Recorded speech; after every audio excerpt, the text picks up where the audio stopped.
Try to end on time today, maybe. It'd be a first. It's possible.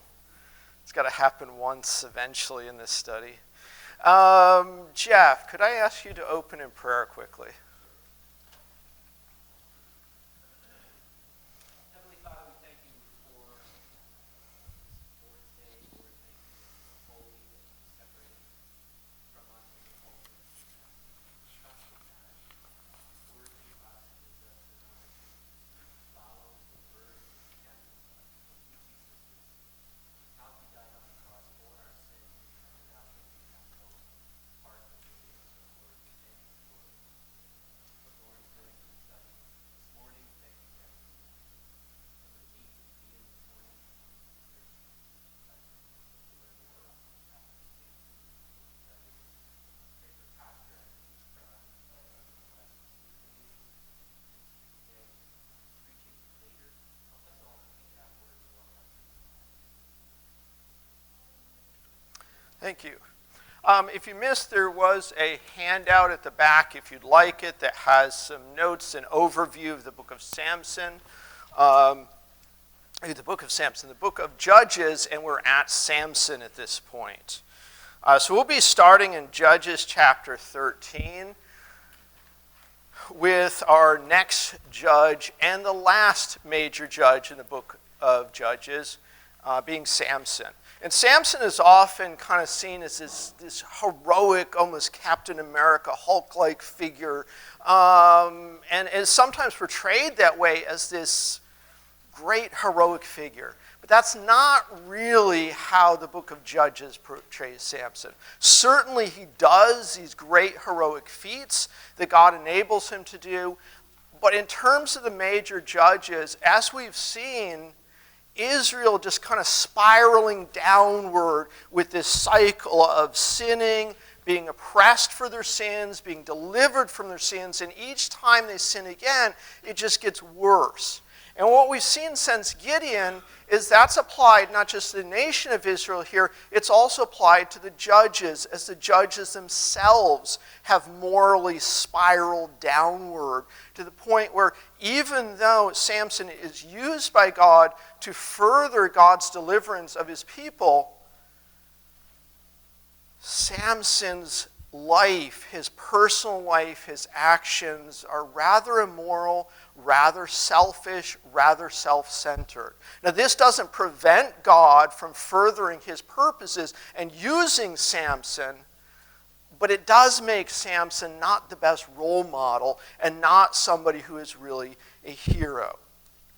So I'm going to start by just reading one verse in chapter 13 and then do kind of an overview, big picture of Samson and some of the things that were going on, a little bit of geographical context, a little bit of context of who the Philistines are, because they're showing up in this chapter. So in Judges chapter 13, verse 1, we have again, the children of Israel did evil in the sight of the Lord. And this is pretty much the refrain that every major narrative of each of the major judges have started with. The previous narrative ends with the previous judge dying, and then we have Israel sinning in the sight of the Lord. And the Lord delivered them into the hand of the Philistines for 40 years. And this is somewhat notable because this is the longest period of oppression in the book of Judges. As far as the longest continuous period under one oppressor. So not only have things spiraled down in terms of Israel's actions, but also in terms of how long they are oppressed before deliverance comes.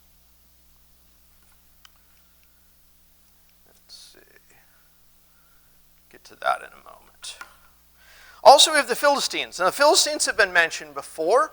They showed up with Shamgar and his ox goad, killing 600 Philistines earlier in the book of Judges, one of the minor judges.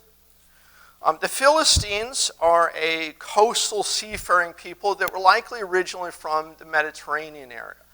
They're somewhat distinct from the rest of the Canaanites in that even though within the Canaanite tribes there was different kind of state kingdoms, the Philistines are really not Canaanite.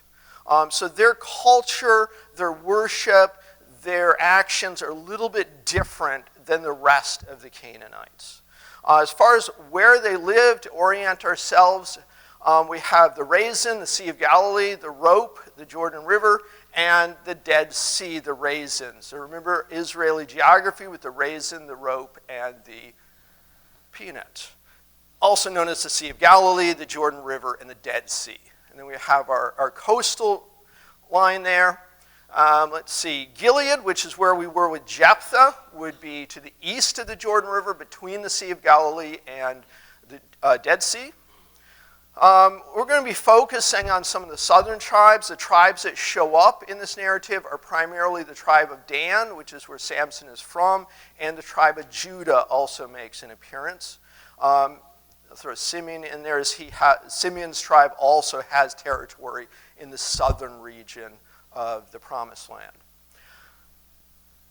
The Philistines are a coastal area, and they consist of kind of 5 major cities that we'll talk about in a moment.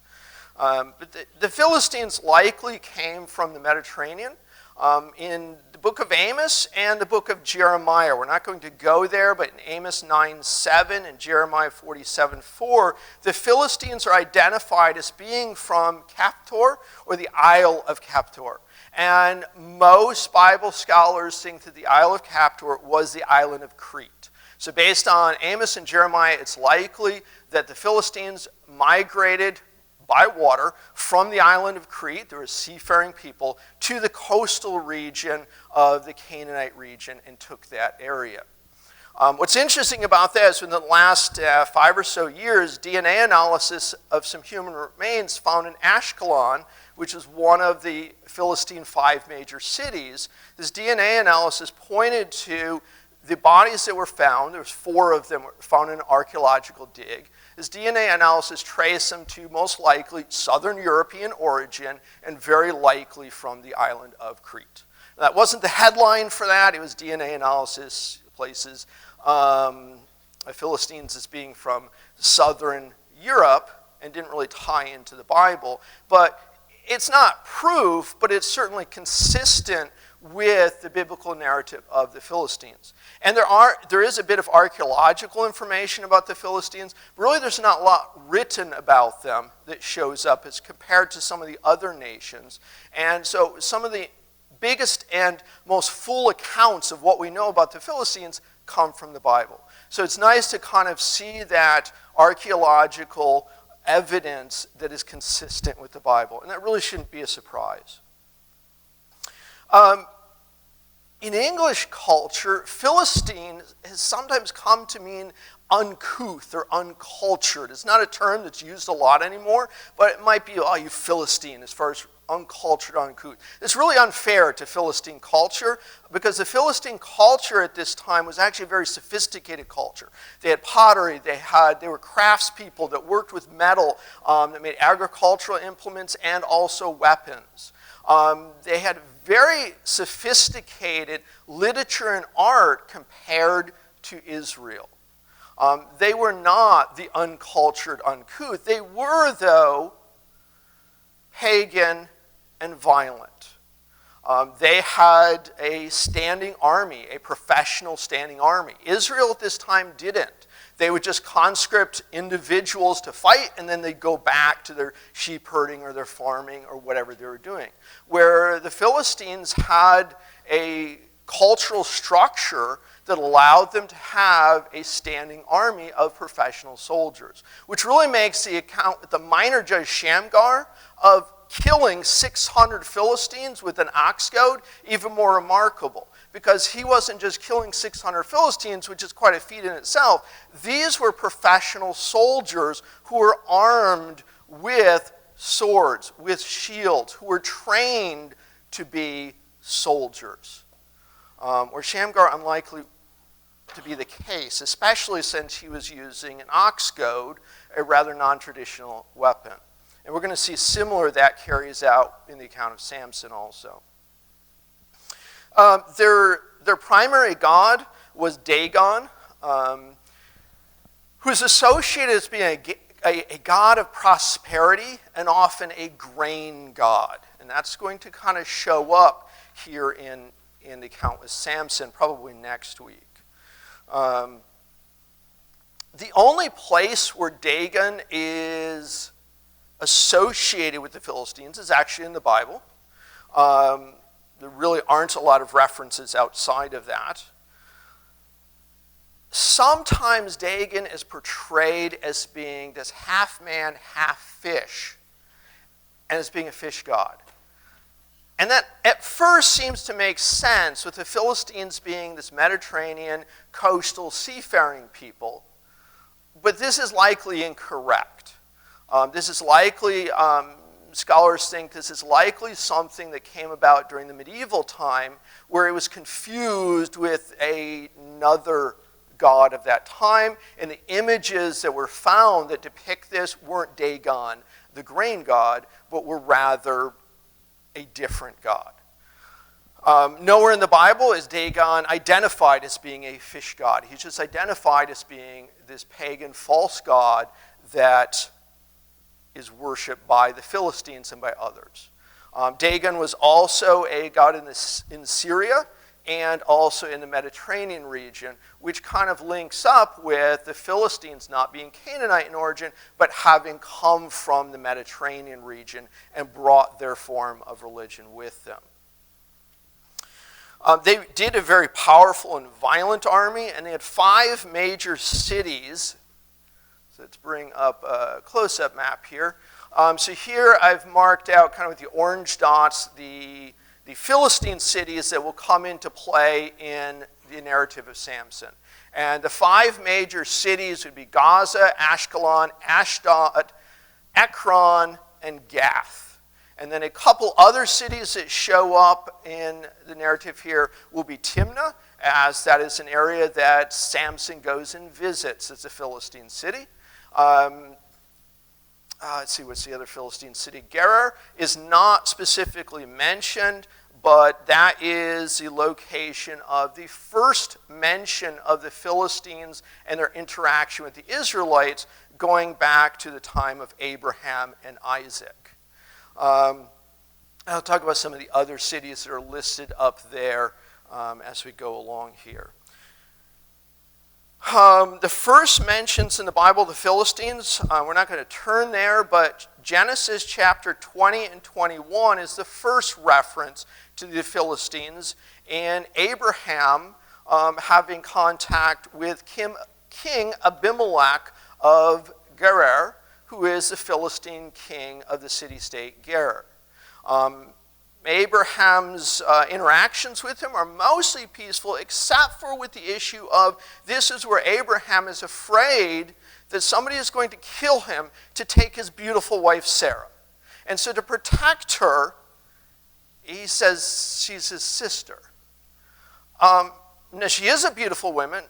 King Abimelech is interested in her and tries to take her as a wife. And God comes to King Abimelech in a dream and says, no, this woman is married. This is a sin. You'll be put to death if you do this. Abimelech's like, I didn't know. Backs off, then approaches Abraham and is like, what's up with this? Why didn't you tell me? This could have ended really badly for all of us. Gives gifts to Abraham and tells Abraham he's welcome to stay or to pass through the land of the Philistines. So for the most part, the first encounter, other than Abraham's deception, is fairly positive, and the relationship between the Israelites and the Philistines at that time is not confrontational, well, other than Abraham's lie and the issue with that. In Genesis 26 is the next mention, and again, it's King Abimelech and Gerar. This time it's Isaac. And there's famine in the land. Isaac is told by God, don't go to Egypt, go to Philistia. Go to the Philistine territory because your father Abraham has had family relations with them. Not sure exactly why. You'd think maybe Isaac had maybe learned from his father. He didn't, because he goes there, and because he's afraid that his beautiful wife Rebekah is going to be stolen from him and he's going to be killed, he lies and says she's his sister. Now in this case, King Abimelech becomes wise to it. He notices the two of their behavior and is like, That's not brother and sister. And approaches Isaac before things go south and says, clearly, she's your wife. Why did you tell me she's a sister? And he had to be thinking, dude, Abraham did this. Why? Just don't do this. And corrects Isaac here. And Isaac goes like, well, yeah, I was afraid. And so that avoids kind of the issue which almost escalated. It's kind of interesting here that the pagan king Abimelech seems to be the one who's paying more attention to morality there and to God than God's people are sometimes. And that's a theme that we're seeing very much in the book of Judges. So Isaac stays there in the famine. He grows in wealth, grows in strength, and eventually King Abimelech comes to him and says, yeah, you're getting kind of powerful, please leave. Because he's concerned that Isaac is going to basically take over his kingship. The first confrontations that we see as far as military action between Israel and the Philistines, during the book of Joshua, the Israelites do not fight against the Philistines. They don't make it to the coastal area. They don't fight with them. So it's really in Judges chapter 1, verse 18 and 20. And I'm going to turn there if you'd like. Judges chapter 1, verses 18 and 20, kind of review back to where we started in the book of Judges. So the first chapter of Judges is part 1 of the introduction or prologue to the book of Judges. And it kind of sets the stage for the rest of the book of Judges. And one of the things that we have in Judges chapter 1 is this listing, starting with Judah, starting with the tribe of Judah, of conquest, of successes and failures that the various tribes had in the land of Canaan. And for the most part, with Judah, it's mostly positive with their conquest and utterly destroying the land as God had commanded them to. But in verse 18 through, we'll go 18 and 19 in Judges chapter 1. Also, Judah took Gaza with its territory, Ashkelon with its territory, and Ekron with its territory. Those are 3 of the major 5 Philistine cities. At that time period when Judah took them, we don't know for sure whether those were under Philistine control or whether they were under Canaanite control. But very likely there is some conflict between the tribe of Judah and Philistine here.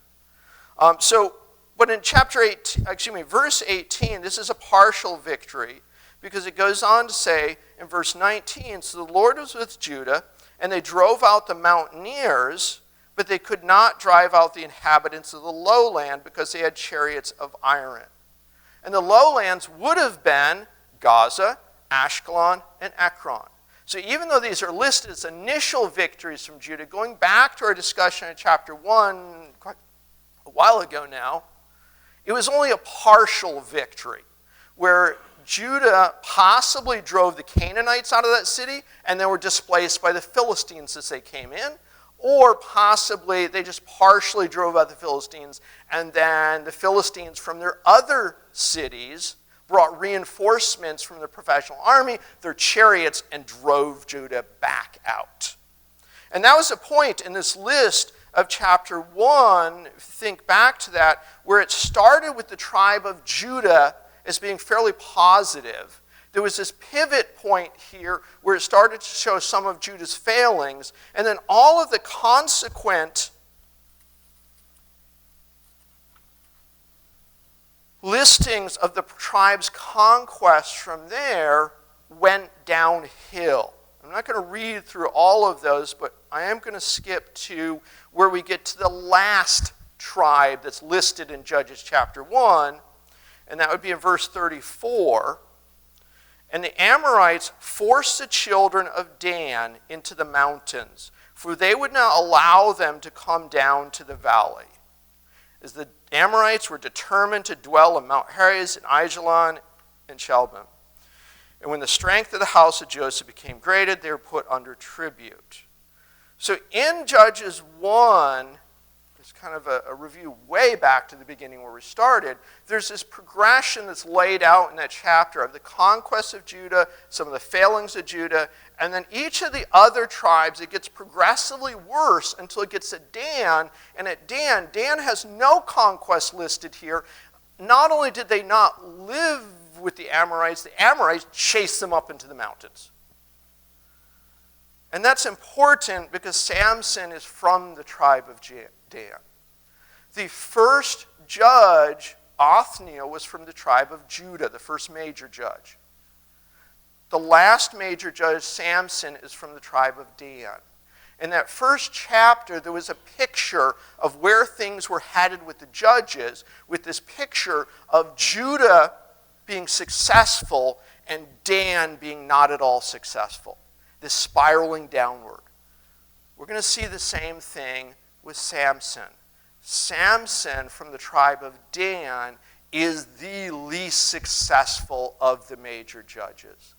In this cycle that we've seen with every single judge of sin, oppression, and deliverance, that cycle is partially broken with Samson, but not in a good way. In Samson, we see sin, oppression. We've already seen that in chapter 13, verse 1. Israelites sin, God brought oppression from the Philistines, and spoilers, Samson doesn't bring deliverance. He only begins the deliverance. And that becomes the last of the major judges. So since I'm kind of tying this back in and reviewing back to some things that happened at the beginning, this is a chart that we started with, that some of you may have. I think I do have some extra copies in the foyer if anybody's interested in getting one later. But this is kind of an overview of the structure of the overall book of Judges. And to kind of put us back into context, because it's been a while since we've looked over this, it's this circular parallel structure where the introduction is in parallel with the conclusion. They're contrasted in parallel, where in the introduction we see a failure to remove Canaanite influence on the part of the Israelites. In the conclusion, we're going to see that the Israelites have spiraled downward, where not only have they failed to remove the Canaanite influence, they've adopted Canaanite ways. And we're going to very much see that with Samson, as he is very much drawn to the Philistine ways and the Philistine women specifically. Then we have the body of the book of Judges that have 6 major narratives: Othniel, Ehud, Deborah, Samson, Jephthah, and Abimelech, and then the middle narrative of Gideon. So there's really 7 narratives. And these are placed in parallel, where Gideon is the central judge that all the others pivot around. And with Gideon, starts well, ends poorly. Just like the introduction with Judah's conquest starts well, and then the conclusion is going to end very badly. Gideon is kind of a picture of the whole structure of the book there. But also the judges who are prior to Gideon, Othniel, Ehud, Deborah, and Barak, are fairly positive.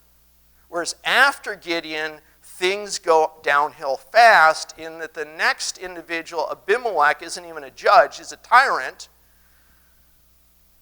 And what's also interesting is Abimelech, who is Gideon's son, Gideon named his son Abimelech.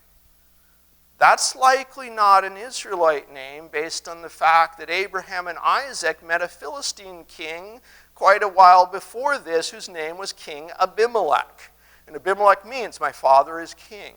So Gideon, we saw, was having these aspirations of taking on the rewards of kingship and the dynasty of kingship with all his sons, but not the responsibility of kingship and leadership.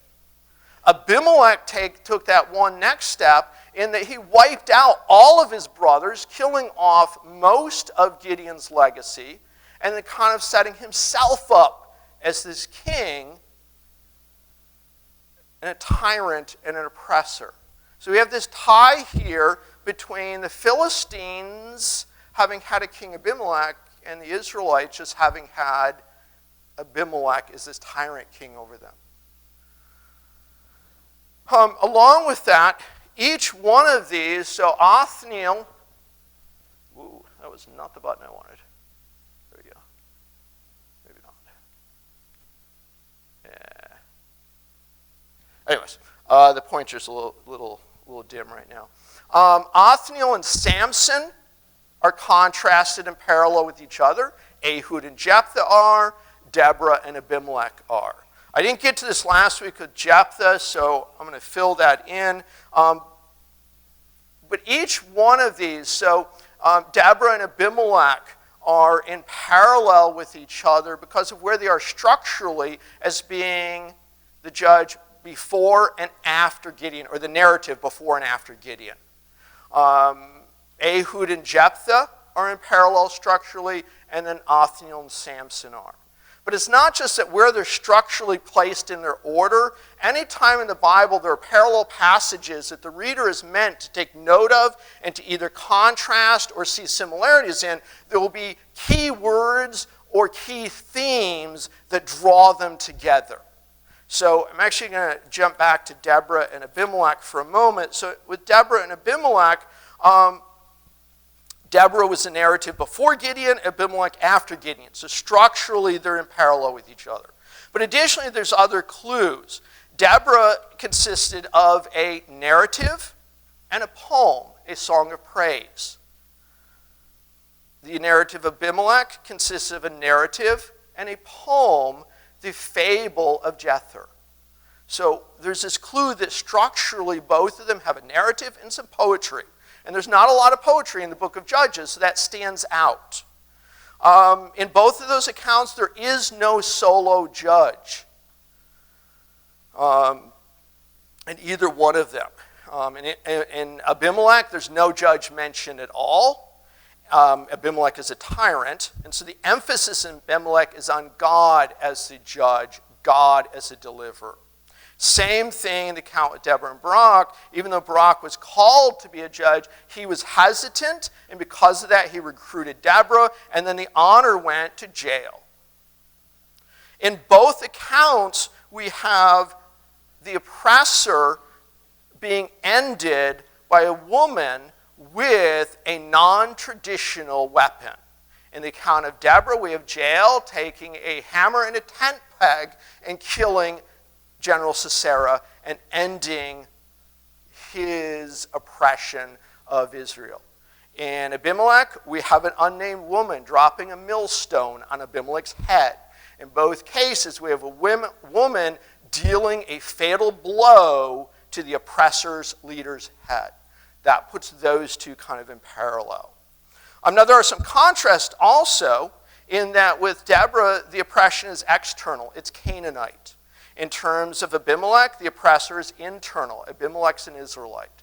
They're being oppressed by their own, which is consistent with that downward spiral where after Gideon, God doesn't really need to bring in as much foreign influence to oppress them. The Israelites are doing a pretty good job of oppressing themselves. And then additionally, we've seen the theme of leadership. In Deborah, Barak hesitates to take leadership when he's called by God and when he should be a leader. Whereas Abimelech shows no hesitation to take leadership when he is not at all fit to be a leader and is not called by God. So Deborah and Abimelech, we have these parallel things that are emphasized there. With Ehud and Jephthah, with those, both of those, we do have a solo judge or deliverer in terms of, well, Ehud and Jephthah. I've lost my list here for them.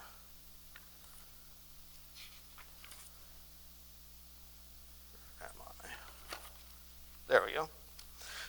Some other things that mark those as being parallel. The oppressing enemy with Ehud was the Moabites. With Jephthah, it was the Ammonites.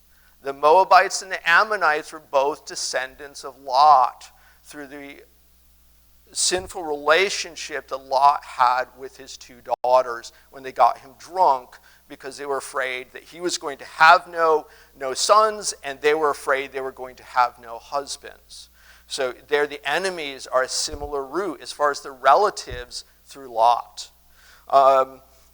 Both of them involve a sacrifice of sorts. We have, of course, Jephthah's daughter in the account of Jephthah, and in Ehud, the Moabite king's name, King Eglon, he's described as this large, fat king. Eglon means calf.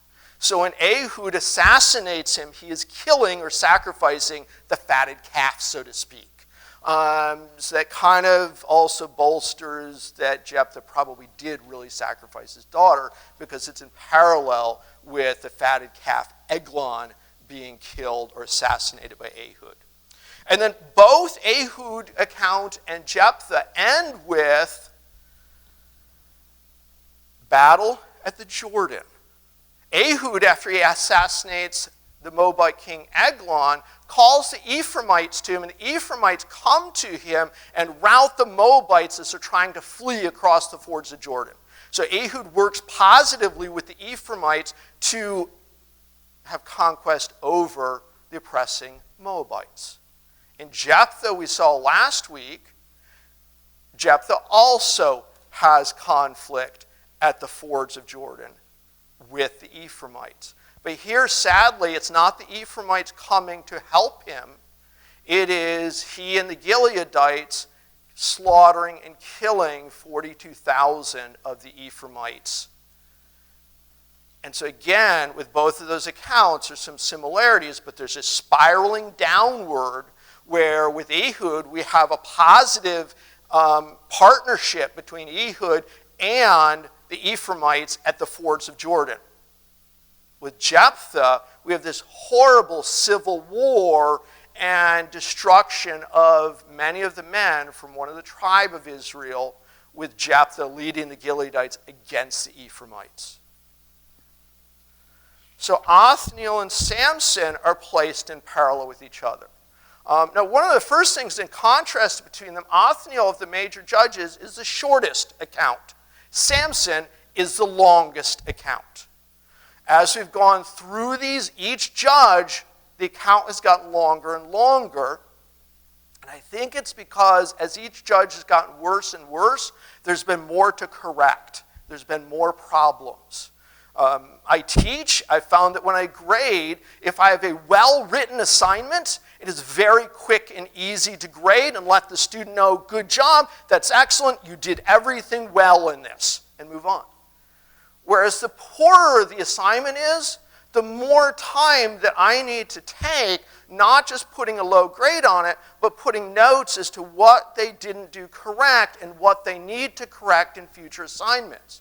And sometimes in doing that, I feel like it's kind of unfair, because the students who did really good, they probably put a lot of time into it, and I'm just really quickly going through it. The students who put very little time into it, I'm spending a huge amount of time on. I think that's sometimes unfair, but I think that also shows up in the book of Judges. As things get worse, more correction needs to be applied, more words need to be used to explain what's going on. With Othniel and Samson, Othniel is the first major judge, Samson is the last major judge. Samson is an Israelite from the tribe of Dan who assimilates into Philistine culture, especially with chasing after Philistine women. Othniel, though he is accounted as part of the tribe of Judah, just like Caleb, his uncle, Caleb and Othniel are from the same family. They're Kenizzite in origin. They were not originally genetically and biologically in the line of Judah. They were foreigners who assimilated into the tribe of Judah, and both Caleb and Othniel kind of out-Israelited the actual Israelites. In that we have this contrast with Samson, born Israelite, assimilates into Philistine culture and acts Philistine. Othniel, whose family history is foreign, assimilates into, which kind of shows that it's not just a matter of who or what family we're born into, but a heart attitude towards God. Samson didn't have a right heart attitude as God, we're going to see, even though God empowered him and gave him great potential. Whereas Othniel, on the other hand, from what we can see of him and what we see of the narrative of him, was the opposite. He was a foreigner whose heart relationship was right with God. The relationship with women is very different. God had told the Israelites, don't marry the foreigners, and we're going to see probably next week, Samson wants his dad to get him a Philistine wife. And then when that doesn't work off, he goes after a Philistine prostitute and then Delilah, and his relationship to women is just terrible. Now, we don't know a lot about Othniel's relationship with his wife Achsah, but what we do know is very good. Both of them work well together. Both of them work well to acquire land and springs of water, and is a very positive. So we see here this breakdown of the family also from Othniel to Samson. Othniel from the tribe of Judah. In the introduction, Judah is held up as being the most positive. In the introduction, Dan is the least positive, which is a tribe that Samson is from. Also in Judges 5:17, in the Song of Deborah, Dan is one of the tribes that's called out and condemned for not participating in helping Deborah and Barak against General Sisera. And the question is, where was Dan off in his ships? And which is potentially, Dan was a seafaring nation, which is possibly why the Danites got sucked so much into the Philistine culture. Partially because, well, it was a culture that was very attractive, which is why Samson was attracted to it, but then also they both shared this seafaring, seagoing, and geographical location. So keep this in mind as we go through the book of Judges. Let's see. I'm going to skip over this for right now, other than to say on the handout there's a little bit about the parallel structure of the entire story arc of Samson, where chapter 13 is in parallel with chapter 16, and 14 and 15 are parallel. I'm going to pick up on that probably as we go through them later on, as I want to move on to chapter 13 here. Whoops, I don't want to skip that far.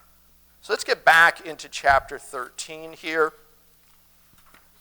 And I'll read through and add some comments as we kind of wrap up. So chapter 13 and the overall structure of the narrative of Samson is Samson's beginnings, and it's very positive, with the exception of it starting with, in verse 1, the children of Israel did evil in the sight of the Lord, and the Lord delivered them into the hand of the Philistines for 40 years. Now there was a certain man from Zorah of the family of the Danites, whose name was Manoah, which ironically means to rest. And with some of the other judges, we see that they vanquished the oppressor and Israel has rest. Well, at least we did with Othniel, Ehud, Deborah, and Gideon. With Gideon, that was the last time that the Israelites saw rest. So here's Samson, where it's starting with 40 years of oppression. And a note on that in contrast with Othniel. Othniel's account ended with 40 years of peace and rest. Here, Manoah's name ironically really highlights the lack of rest. And his name is rest, but in the account of Samson, there is no peace, there is no rest at the beginning, and spoilers, there is no rest, there is no peace at the end. And his wife was barren and had no children, and the angel of the Lord appeared to the woman and said to her, "Indeed now you are barren and have borne no children, but you shall conceive and bear a son." And whenever we see, structurally in the Bible, things repeated like that, we see wife was barren and had no children. First off, that's kind of redundant. She was barren and had no children. That's repeated like that to get the reader's attention. And then it's repeated again. You are barren and have borne no children. It's basically 4 times. We actually saw that in the account of Othniel, a repetition. the king who was oppressing them was named Cushan-Risharam. And every time Cushan-Risharam's name was mentioned in the account of Othniel, it was mentioned twice. Cushan-Risharam, Cushan-Risharam. It was always mentioned twice. And Cushan-Risharam's name itself means double wicked. So every time Cushan-Risharam's name was being said in Othniel, it was emphasizing the oppressor was double wicked, double wicked. Now here, in a judge Samson that's in parallel with Othniel account, it opens with that same literary device of a repetition of a repetition. Wife is barren, had no children. You are barren, have borne no children. Very likely that's an emphasis here of a couple things. Not just Manoah's wife's barrenness, as her name isn't even mentioned, but the spiritual barrenness of the Israelites at this time, and a reference back to Deuteronomy 7, 12 through 16, that we're not going to go there, but in Deuteronomy 7, 12 through 16, God promises to the Israelites that when they go into the land, he will give them the land if they're faithful to him. They weren't, so he ended up not giving them the land, and they have to work for it now. But additionally, he promises if they do those things, there will be no barrenness in the land with their animals or their people. And here we have this repetition of Manoah's wife's barrenness, drilling in that the reason for this, in this case, is an emphasis the Israelites are spiritually barren. And so because of that, they are not getting the blessings that God had promised them. But God doesn't abandon them in his grace. So we go on in verse 4. Now therefore, please be careful not to drink wine or similar drink, and not to eat anything unclean. That's the first time that is said. In verse 7, it's said again, now drink no wine or similar drink, nor eat anything unclean. In verse 14, it's stated again, do not eat anything that comes from the vine, nor drink anything from the vine, or eat anything unclean. Again, that repetition, and this is likely because Samson needs to be set aside as this consecrated individual from birth. And God, through his angel, is needing to educate Manoah and his wife on proper Jewish Israelite dietary laws that they should have known. But because of the spiritual barrenness in the land, they've completely forgotten this. And they are eating and drinking as the Philistines and as the Canaanites. And this needs to be corrected. It seems odd that it would be repeated 3 times if it was the type of thing that she already knew. Clearly, she either knew it and wasn't doing it, or didn't know it, and likely this is a widespread cultural issue, which could be why she isn't named. It's because it's not drawing attention to her specifically as an individual, but as the people as a whole. For behold, you shall conceive and bear a son, and no razor shall come upon his head, for the child shall be a Nazarite to God from the womb, and he shall begin to deliver Israel out of the hand of the Philistines. Already here, even though there's this promise of this Nazarite deliverer who will be consecrated from birth, there's a clue in this passage that this is not going to go well, because already the angel is not saying he will deliver the Israelites. He will begin to deliver. And that will be continued by Samuel, by Saul, and then by David. The conquest of the Philistines won't be completed until David comes along. It's a long time. Nazarite's vow is outlined in Numbers chapter 6. For most individuals, it was a temporary, voluntary consecration or setting aside to God for a short period of time. Here, Samson, it's not voluntary. It started with his mother. He's going to be Nazarite from the womb. And it is not temporary. It's from cradle to grave, which is unusual. Now, the stipulations of a Nazarite is they'll consume nothing from the grapevine. No wine, no fermented drink, no grape juice, no raisins, no grapes, nothing from the vine at all. And if you think about how important that is to Near Eastern culture, that's quite a sacrifice. No razor would come to the head, and it would stay away from dead bodies. Now, if they became unclean from accidental contact with dead bodies, they were to shave their head and to give a sacrifice to God. And that would kind of end their temporary Nazirite vow, most likely, unless they retook it, because keep in mind, one of the things of the Nazirite vow is no razor, and if you came in contact with a dead body to become clean again, shave the hair, give a sacrifice at the temple.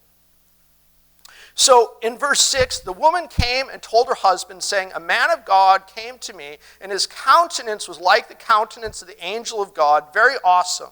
But I did not ask him where he was from, and he did not tell me his name. And he said to me, Behold, you shall conceive and bear a son. Now drink no wine or similar drink, nor eat anything unclean, for the child shall be a Nazirite to God from the womb to the day of his death." Something's really interesting thing here. When Manoah's wife goes to Manoah and recounts this, she leaves out the most important part of the message. And that was, he shall begin to deliver Israel out of the hand of the Philistines. She doesn't mention that. That's evidently not that important to her. It's important that she's going to have a son. It's important, the dietary restrictions to her, because she wants her son to be a healthy boy. And he's going to be a Nazirite from the day of his birth to the day of his death. But she leaves out the most important part that you'd think she'd share with Manoah.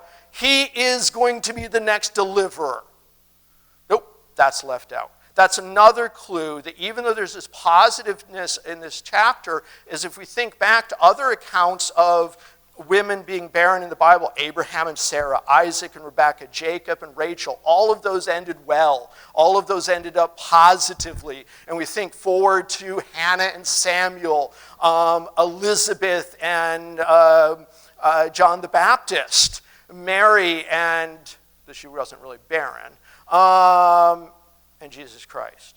But each one of those was a message from God to a woman saying, you are going to give birth in a surprising way. And all of them were excited about that. And here, Manoah's wife is kind of, but leaves out the part about him being a deliverer, which is not good. So in the interest of time, I'm just going to summarize here. So Manoah then kind of doubts his wife, prays to God. I want to hear this straight from the prophet. They at this point don't realize it's an angel. They think it's a prophet. Kind of like Gideon thought the messenger that came to him was a prophet and not an angel. So comes to Manoah, repeats everything that he had said to Manoah's wife. And in verse 16... the angel of the Lord says to Manoah, though you detain me, I will not eat your food, but if you offer a burnt offering, you must offer it to the Lord. He's possibly correcting Manoah's theology here because Manoah is wanting to offer a sacrifice to the messenger, not to God. That's not how you worship God. That's how you worship pagan false gods.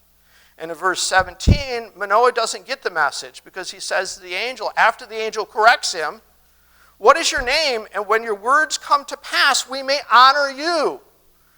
And the angel of the Lord deflects that and says, no, my name is not understandable. It's wonderful. You don't need to know that because the angel of the Lord is trying to point him to God and honoring God when this comes to pass. And that's not where Manoah wants to go right now. Again, giving an idea of his spiritual standing. So he does bring a burnt offering to God. And at this point, when fire comes down, the angel of the Lord disappears, very similar to when Gideon offered and the messenger. And at this point, Manoah and his wife realize that they have seen an angel of God. And in verse 22, Manoah says to his wife, we shall surely die because we have seen God. Which is similar to what Gideon thought. He would surely die. Now, in both cases, there's doubt on the part of Manoah and Gideon because God has just told them things that are going to do. In Gideon's case, he's going to deliver them from the Midianites. In Manoah's case, that his son, who hasn't been born yet, is going to begin the deliverance against the Philistines, and his logical conclusion is, God has just promised me this, and he's going to kill me. Manoah's not thinking straight here because his theology isn't straight.